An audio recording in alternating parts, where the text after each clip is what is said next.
అందరికీ నమస్కారం. 4వ రోజు స్వాగతం సుస్వాగతం. RGL 7034 సివిఆర్ మెథడ్ ఫార్మింగ్ 4వ రోజు. అదేవిధంగా KNM 1638 డాక్టర్ శ్రీధర్ సిద్ధి గారు రూపొందించిన KNM 1638, డాక్టర్ పాలడుగు వెంకట సత్యనారాయణ గారు vice chancellor of Acharya NG Ranga university Lam Guntur. ఈ వరి వంగడం 2 వరి వంగడాలే మనం వేయడం జరిగింది. అది 4వ రోజుకి రావడం జరిగింది.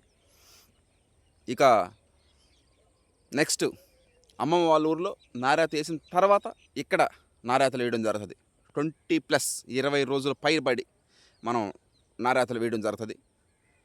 ఎండలు కాబట్టి ఒకసారి మళ్ళీ తడి అందించి నెమ్ము అందించిన జరుగుతూ ఉంటుంది. 4వ రోజుకు రావడం జరిగింది. The fourth day of growing paddy CVR method farming RGL 7034 KNM 1638. Okay, thank you.